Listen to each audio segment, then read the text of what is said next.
pessoal, nossa mini aula de hoje vai ser uma discussão sobre o EBITDA, ou EBITDA, ou na versão brasileira, Lagirda. Melhor EBITDA no caso, né? Vamos de EBITDA então. Bom, o EBITDA, pra gente começar essa discussão, é legal a gente entender o que a sigla significa. EBITDA vem de Earnings Before Interest, Taxes, Depreciation and Amortization. Da sigla em português, lucro antes dos juros, impostos incidentes sobre a renda, depreciações e amortizações. Bom, a gente vai fazer essa discussão em duas partes. A primeira parte vai entender o que é o conceito do EBITDA em si.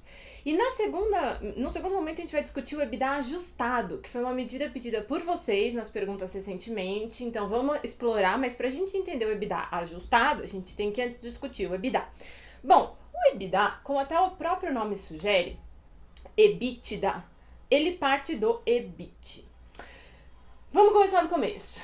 Nós temos lucro e caixa, são coisas diferentes. Imagina que eu vendo alguma coisa por R$100, custa 70, sobram R$30 de lucro. Isso é uma geração de riqueza. O lucro é uma geração de riqueza na minha operação, dado todos os acontecimentos que competem ao meu momento corrente. Essa medida de lucro, ela vai se transformar em caixa, só que essa transformação pode ser muito rápida ou muito devagar. Então vamos imaginar que eu recebo tudo à vista, maravilha, os meus R$100 já entram no meu caixa, né? Meu lucro tende a ser caixa mais rápido. Ou se eu vendo tudo a prazo e demoro para receber, nesse caso, esse meu lucro que foi de R$30, 100 menos 70, igual a um lucro de 30, ele demora para se transformar em caixa se toda a minha venda foi a prazo. Então, o meu lucro é aquela riqueza que compete ao exercício de hoje. Isso é o que a gente chama do regime de competência, os acontecimentos que competem a este momento do tempo. Eu fiz transações que geraram riqueza hoje. Talvez eu já tenha recebido, talvez não. Talvez eu já tenha pago, talvez não. Então aí tá a distinção entre lucro e caixa, regime de competência, as coisas que acontecem na minha vida hoje que geram ganhos e custos para o meu negócio e, portanto, a diferença entre esses que é o lucro competente ao período atual e a transformação dele em caixa é o que a gente chama do regime de caixa, que é uma coisa muito mais simples. Entrou, saiu do caixa, entrada, saída. Beijo, tchau. É isso. Bom, essa é a distinção entre lucro e caixa. Tem uma das medidas de lucro, e aí eu já vou fazer um paralelo. Lucro em inglês é o termo earnings. Então, quando você fala de earnings before interest, taxes, depreciation and amortization, já está no nome, e de earnings é uma medida de lucro. É uma medida de lucro que EBITDA deriva do EBIT. Vamos entender o que é o EBIT, que é uma medida de lucro operacional. EBIT significa Earnings Before Interest and Taxes. É o lucro que esse negócio gera, que compete a determinado período, antes dos juros e imposto de renda. Lucro antes dos juros e imposto de renda, que lucro é esse? É o lucro da operação. No fim do dia, tudo que você vende na sua operação tem uma série de gastos da sua operação, que são os que nós chamamos de custos e despesas operacionais. Receita de vendas do meu negócio menos os gastos da operação dá o lucro operacional, que é o EBIT. Depois do EBIT, ainda tem uma série de outras coisas que acontecem que são financeiras, ou seja, não operacionais. Por exemplo, juros que você recebe, juros que você paga, algum tipo de variação cambial, taxas bancárias, IOF e várias outras coisas dessa natureza. E imposto de renda. Se você tem renda, você paga imposto de renda, especialmente no lucro real, mas aí a gente entra em outra discussão. Tudo bem. Então, lucro operacional. Lucro operacional é o EBIT. A gente já percebe que o EBIT é um primo próximo do EBITDA. Muito bem, então vamos transformar um no outro. O EBITDA, pessoal, ele não existe na contabilidade que o contador faz, que é o que a gente chama de contabilidade societária. O EBITDA ele não é uma medida da contabilidade que segue as regras que a empresa publica. Não. O EBITDA é uma medida gerencial. Então a gente tem a contabilidade societária, contabilidade gerencial. Contabilidade gerencial a gente faz o que bem entender. Ela é usada para fins de gestão do nosso negócio. Então aí você já percebe que o EBITDA não é uma medida da contabilidade que o contador faz e que a auditoria vai lá e assina embaixo. É uma medida gerencial, cheia de ajustes, muito mais, portanto, muito mais subjetiva e perigosinha, né? Porque a gente pode ajustar e vai saber que tipo de ajuste é feito. Bom, ainda assim, vamos imaginar a base do EBITDA, que a gente consegue calcular E aí a gente consegue calcular a partir de medidas da contabilidade dos contadores. Perfeito. Então a gente pega aquela contabilidade, que é o que a gente tem de uma versão que segue uma norma e deveria ser, portanto, um pouco mais confiável, bem feitinha, auditada em muitos casos. Não para as nossas startups pequenininhas, né? Mas tudo bem. Bom, então a gente pega aquela contabilidade e tira dali o EBIT, que é o lucro da operação de determinado período. Vamos imaginar que aquele exemplo que a gente estava discutindo, de 100 menos 70 igual a 30, é do lucro operacional, que é esses 30, portanto, são o nosso EBIT. Dentro daqueles R$70 de gastos, de custos e despesas da operação, tem uma partezinha daquilo que se refere às depreciações e amortizações. O que é isso? Imagina que você compra uma máquina que tem uma vida útil de 10 anos e ela custa R$10.000. Você compra ela e aí você vai usar essa máquina e ela vai te ajudar a gerar riqueza na sua produção e a ter benefício econômico gerado na sua operação pelo prazo de 10 anos. Poxa, você concorda que não é justo você pegar todo o custo dessa máquina, supondo R$10.000, e tacar lá na cabeça no lucro de um ano só? Não é razoável. Você vai acabar penalizando o lucro de um ano só em virtude de um gasto de uma máquina que vai te gerar benefício econômico de longo prazo. Então, o que é mais razoável? A gente pegar o gasto dessa máquina, dos R$10.000, e diluir ao longo da sua vida útil, que é o tempo em que ela vai me ajudar a gerar riqueza. Muito bem. Vamos supor que sejam 10 anos de vida útil e o gasto dessa máquina, o custo dessa máquina é de R$10.000. E vamos supor aqui também, para fins didáticos, que lá no final do 10º ano essa máquina virou sucata, o valor residual dela é 0, eu não vou recuperar nada lá na frente.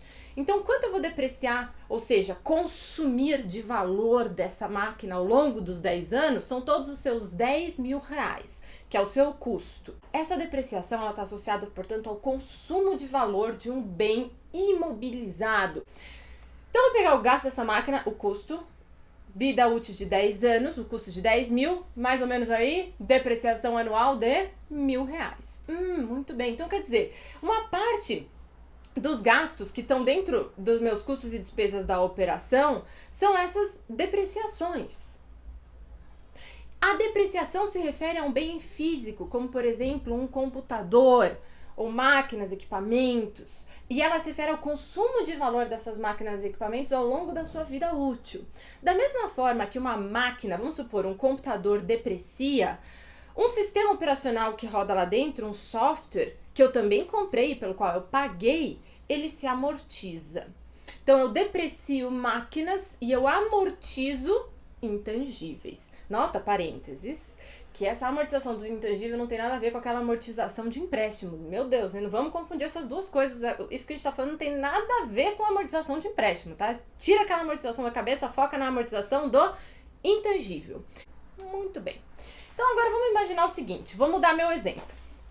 Vamos supor que você seja um empreendedor e aí você tá no momento da sua vida agora, coronavírus, loucura, sua operação tá tendo prejuízo e você precisa ir bater na porta do banco pedir um empréstimo. E vamos supor que você é essa empresa que eu mencionei com essa máquina, cuja depreciação anual é de R$1.000. E aí você chega no banco e você fala assim, olha, banco, tá vendo meu lucro operacional, meu EBIT? O meu EBIT aqui, ele é de menos R$500. Vamos supor, você tem um prejuízo operacional, um EBIT negativo em R$500. Aí você fala assim, poxa, mas veja bem, banco, tá vendo esses R$1.000 de depreciação aqui? Isso se refere a uma máquina que eu comprei faz um tempão. Vamos supor que faz assim 6 anos que você comprou a máquina que custou R$10.000 e você pagou lá atrás, uma em cima da outra. Há 6 anos você pagou R$10.000 e agora você está depreciando, consumindo o valor dela porque é um benefício que ela está te gerando hoje. Compete ao momento de hoje o benefício que ela te gera. Mas você concorda que esse dinheiro não está saindo do teu caixa hoje? Ele saiu do teu caixa lá atrás, concordam? Muito bem. Então, essa depreciação que você reconhece hoje, ela não representa uma saída de caixa hoje, porque no caso do nosso exemplo, você já pagou por essa máquina lá atrás, só que ela está sendo reconhecida na geração do seu lucro hoje. Então, você poderia falar assim para o banco, falar assim, olha, banco, veja bem, se eu desconsiderasse esses R$1.000 de depreciação, porque afinal é algo que eu gastei sim, mas faz muito tempo, não está impactando o meu caixa hoje. Então, se você tirasse isso fora, jogasse fora essa depreciação, ao invés de você ter um prejuízo operacional de 500, você teria um lucro operacional de 500. Maravilha, tá claro, pessoal? Qualquer dúvida, vocês me avisam e eu repito aqui no próximo vídeo, nos stories e tal. Muito bem, bom.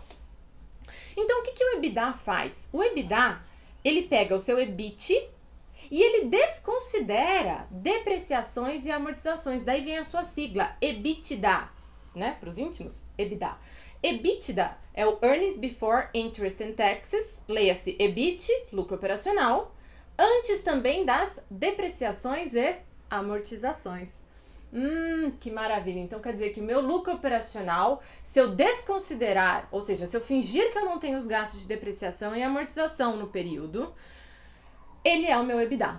Então, na lógica da contabilidade que você tem, que o contador faz, você poderia pegar o seu lucro operacional, que é o EBIT, e lá jogar fora os gastos de depreciação, que é consumo de valor do imobilizado, aqueles seus ativos físicos de longo prazo, e jogar fora também os gastos de amortização, que é o consumo de valor do seu intangível, e esse lucro operacional ajustado pelas depreciações e amortizações é o seu EBITDA. Você concorda que esse consumo de valor é sempre um número negativo? Aí normalmente você está consumindo o valor das coisas, concordam? Pelas quais você pagou em algum momento do tempo, sua máquina, seu software, etc.